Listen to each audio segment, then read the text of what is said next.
The myth of the agricultural revolution. That the Earth is the motionless center of the universe was an idea that people accepted for thousands of years.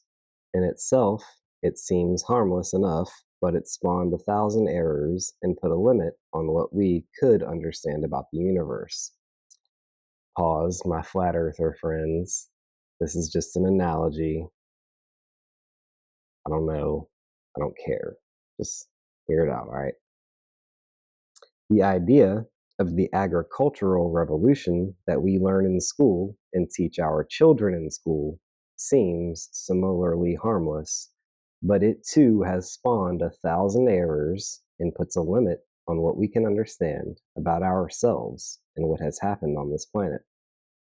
In a nutshell, the central idea of the agricultural revolution is this: that about 10,000 years ago, people began to abandon the foraging life in favor of agriculture. This statement misleads in two profoundly important ways. First, by implying that agriculture is basically just one thing, the way that foraging is basically just one thing. And second, by implying that this one thing was embraced by people everywhere at more or less the same time. There is so little truth in this statement that it isn't worth bothering with, so I'll just issue another one. Many different styles of agriculture were in use all over the world 10,000 years ago when our particular style of agriculture emerged in the Near East. This style, our style, is one I call totalitarian agriculture, in order to stress the way it subordinates all life forms to the relentless, single minded production of human food, fueled by the enormous food surpluses generated uniquely by this style of agriculture. A rapid population growth occurred among its practitioners, followed by an equally rapid geographical expansion that obliterated all other lifestyles in its path, including those based on other styles of agriculture. This expansion and obliteration of lifestyles continued without a pause in the millennia that followed, eventually reaching the New World in the 15th century and continuing to the present moment in remote areas of Africa, Australia, New Guinea, and South America. The foundation thinkers of our culture imagined that what we do is what people everywhere have done from the beginning of time. And when the thinkers of the 19th century were forced to acknowledge that this was not the case, they imagined instead what we do is what people everywhere have done for the past 10,000 years. They could easily have availed themselves of better information, but they obviously didn't think that it was worth bothering with. East and West. It's become a solid part of our cultural mythology that there is a profound gulf that separates the East and West, and never shall the twain meet, and never the twain shall meet. And this causes people to be disconcerted when I speak of East and West as a single culture. East and West are twins with a common mother and father, but when these twins look at each other, they're struck by the differences they see, not the similarities, just the way biological twins are. It takes an outsider to be struck by the fundamental cultural identity that exists between them. Nothing could be more fundamental to any people than the way they get the wherewithal to live. The people of our culture, East and West, do this by means of totalitarian agriculture, and have done so from the beginning, the same beginning for the past 10,000 years. The people of both East and West have built squarely, solidly, and exclusively on totalitarian agriculture as their base. There's not a single thing to choose between them in this regard. Totalitarian agriculture is more than a means of getting what you need to live. It's the foundation for the most laborious lifestyle ever developed on this planet. This comes as a shock to many listeners, but there isn't any question about it. No one works harder to stay alive than the people of our culture. This has been thoroughly documented in the past 40 years, and I doubt if you could find an anthropologist anywhere who would argue. It's my notion that the laboriousness of their lifestyle has given rise to another fundamental similarity between the peoples of East and West, and this is the similarity in spiritual outlook. Again, it's commonplace to imagine that an enormous gulf separates East and West cultures in this regard, but the two of them look like twins to me, because they're both obsessed by the strange idea that people need to be saved. In recent decades, the salvationists' coloration of Eastern religions has been toned down for export to beat hippie and New Age markets, but it's unmistakable when seen in the originals and native habitats. It's certainly true that the ends and means of salvation differ between East and West, but then the ends and means of salvation differ among all salvationist religions of the world. This is precisely how you tell them apart. The essential fact remains that anywhere in the world, East or West, you can walk up to a stranger and say, "Let me show you how to be saved," and you'll be understood. The nothingness of prehistory. When the foundation thinkers of our culture looked back in time, past the appearance of man, the agriculturalist, they saw nothing. This was what they expected to see, since, as they had worked it out, people could no more exist before agriculture than fish could exist before water. To them, the study of pre agricultural man would have seemed like the study of nobody. When the existence of pre agricultural man became undeniable in the 19th century, the thinkers of our culture didn't care to disturb the received wisdom of the ancients, so the study of pre agricultural man became the study of nobody. They knew they couldn't get away with saying that pre agricultural peoples lived in non history, so they said they lived in something called prehistory. I'm sure you understand what prehistory is. It's rather like pre water, and you all know what that is, right? Pre water is the stuff fish lived in before there was water, and prehistory is the period people lived in before there was history. As I've pointed out again and again, the foundation thinkers of our culture imagined that man had been born an agriculturalist and a civilization builder. When thinkers of the 19th century were forced to revise this imagining, they did it another way. Man may not have been born an agriculturalist and civilization builder, but he was nonetheless born to become an agriculturalist and a civilization builder. In other words, the man of that fiction known as prehistory came into our cultural awareness as a sort of very, very slow starter, and prehistory became a record of people making a very, very slow start at becoming agriculturalists and civilization builders. If you need a tip off to confirm this, consider the customary designation of prehistoric peoples as Stone Age. This nomenclature was chosen by people who didn't doubt for a moment that stones were as important to these pathetic ancestors of ours as printing presses and steam locomotives were to people of the 19th century.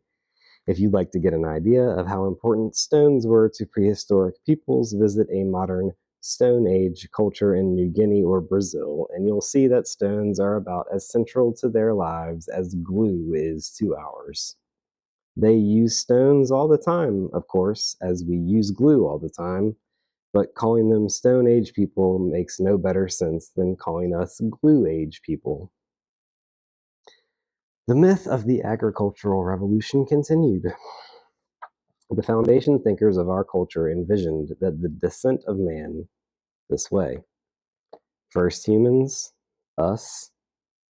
The reluctant revisers of the 19th century amended the descent of man to look like this. First humans, Paleolithic humans, Mesolithic humans, Neolithic humans, the great forgetting, us. Naturally, they didn't hesitate to assume that the whole of the human story was leading up to us, the people of our culture. And this is the way it's been taught in our schools ever since. Unfortunately, like so much of the thinking that was done at this point, this was so grotesquely false to facts as to make flat earth cranks look like intellectual giants. Again, I'm not sure why he's hating on the flat earthers, but whatever, whatever.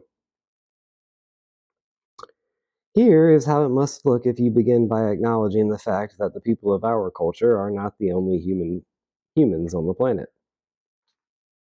First humans, Paleolithic humans, Mesolithic humans, Neolithic humans, and then a split, the Great Forgetting in us, and 10,000 other cultures.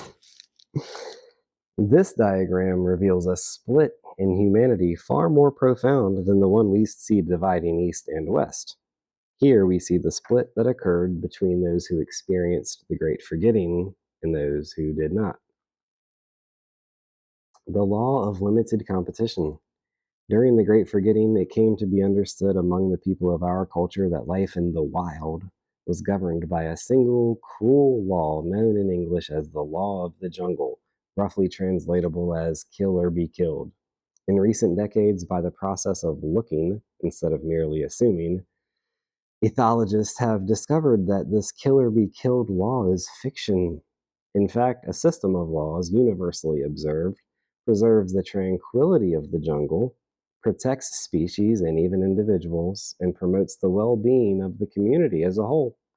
This system of laws has been called, among other things, the peacekeeping law, the law of limited competition, and animal ethics. Briefly, the law of limited competition is this: you may compete to the full extent of your capabilities, but you may not hunt down your competitors or destroy their food or deny them access to food. In other words, you may compete, but you may not wage war on your competition. The ability to reproduce is clearly a prerequisite for biological success, and we can be sure that every species comes into existence with that ability as an essential heritage from its parent species. In the same way, following the law of limited competition is a prerequisite for biological success, and we can be sure that every species comes into existence following that law as an essential heritage from its parent species. Humans came into existence following the law of limited competition. There is another way of saying that they lived. This is another way of saying that they lived like all other creatures in the biological community, competing to the full extent of their capacity, but not waging war on their competitors. They came into existence following the law and continued to follow the law until about 10,000 years ago, when the people of one single culture in the Near East began to practice a form of agriculture contrary to the law at every point, a form of agriculture in which you were to you were encouraged to wage war on your competitors, to hunt them down, to destroy their food, and to deny them access to food.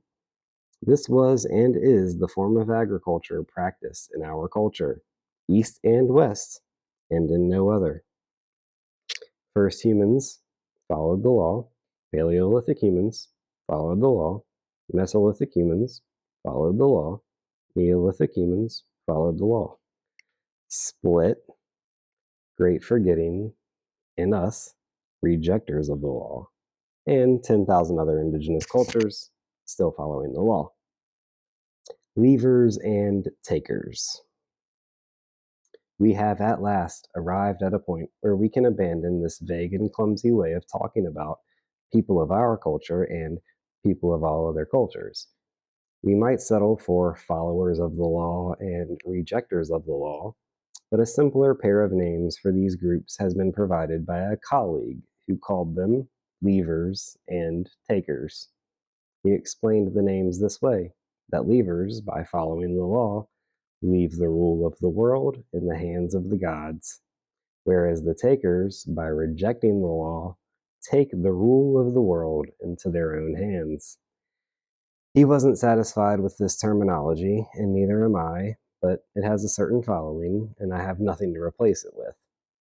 The important point to note is that a cultural continuity exists among Lever peoples that extends back 3 million years to the beginning of humanity. Homo habilis was born a weaver and a follower of the same law that is followed today by the Yanomami of the Brazil and the Bushmen of the Kalahari and hundreds of other Aboriginal peoples in undeveloped areas all over the world.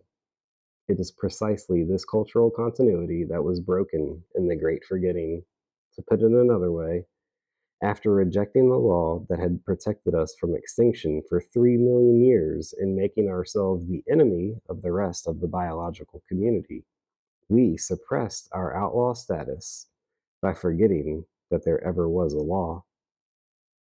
Weavers, weavers, weavers, weavers, weavers, the great forgetting, us. Good news and bad news. If you know even a little bit about me, you know that I'm called by many bad names. The reason for this is that I'm a bringer of good news, the best news you've had in a long time. You might think that bringing good news would make me a hero, but I assure you that this is not the case. The people of our culture are used to bad news and are fully prepared for bad news, and no one would think for a moment of denouncing me if I stood up and proclaimed that we're all doomed and we're all damned. It's precisely because I do not proclaim this that I'm denounced. Before attempting to articulate the good news that I bring, let me first make crystal clear the bad news people are always prepared to hear. Man is the scourge of the planet, and he was born a scourge just a few thousand years ago. Believe me, I can win applause all over the world by pronouncing these words, but the news I'm here to bring to you is much different. Man was not born a few thousand years ago, and he was not born a scourge. And it's for this news that I'm condemned. Man was born millions of years ago, and he was no more a scourge than hawks or lions or squids. He lived at peace with the world for millions of years. This doesn't mean that he was a saint. This doesn't mean he walked the earth like a Buddha. It means he lived as harmlessly as a hyena or a shark or a rattlesnake. It's not man who is the scourge of the world, it's one single culture. One culture out of hundreds of thousands of cultures. Our culture. And here is the best of the news that I have to bring. We don't have to change humans to survive. We only have to change one single culture. I don't mean to suggest that this is an easy task, but it's not an impossible one. Questions from the audience. Are you identifying what religionists call the fall with the birth of our culture? That's precisely what I'm doing. The points of similarity between these two events have long been noted, of course. The fact that both are associated with the birth of agriculture and both occurred in the same part of the world. But the difficulty in identifying them as a single event has been that the fall is perceived as a spiritual event, whereas the birth of our culture is perceived as a technological event. I fear I shall have to come here another time to explore with you the profound spiritual ramifications of this technological event, however. Question. You say that man lived at peace with the world during millions of years that preceded our agricultural revolution. But hasn't recent evidence revealed that ancient foragers hunted many species to extinction? Answer, I believe I can still recall the words I used just a moment ago when I said that man lived at peace with the world. This doesn't mean he walked the earth like a Buddha. It means he lived as harmlessly as a hyena or a shark or a rattlesnake. Whenever a new species makes an appearance in the world, adjustments occur throughout the community of life, and some of these adjustments are fatal for some species. For example, when the swift, powerful hunters of the cat family appeared in the Eocene, the repercussions of this event were experienced throughout the community, sometimes as extinction. Species of easy prey became extinct because they couldn't reproduce fast enough to replace the individuals the cats were taking. Some of the cat's competitors also became extinct for the simple reason they couldn't compete. They just weren't big enough or fast enough. This appearance and disappearance of species is precisely what evolution is all about, after all. Human hunters of the Mesolithic period may well have hunted the mammoth to extinction, but they certainly did not do this as a matter of policy, the way farmers of our culture hunt coyotes and wolves simply to get rid of them. Mesolithic humans may well have hunted the giant elk to extinction, but they certainly didn't do this out of callous indifference the way that ivory hunters slaughter elephants. Ivory hunters know full well that every kill brings the species closer to extinction, but Mesolithic humans couldn't possibly have guessed such a thing about the giant elk. The point to keep in mind is this: it is the policy of totalitarian agriculture to wipe out unwanted species. If ancient foragers hunted any species to extinction, it certainly was not because they wanted to wipe out their own food supply. Question: wasn't agriculture developed as a response to famine? Agriculture is a useless response to famine. You can no more respond to famine by planting a crop than you can respond to falling out of an airplane by knitting a parachute. But this really misses the point. To say that agriculture was developed as a response to famine is like saying that cigarette smoking was developed as a response to lung cancer. Agriculture doesn't cure famine, it promotes famine. It creates the conditions in which famines occur. Agriculture makes it possible for more people to live in an area than that area can support. And that's exactly where famines occur. For example, agriculture made it possible for many populations of Africa to outstrip their homeland's resources. And that's why these populations are now starving. That's the great forgetting. More to come.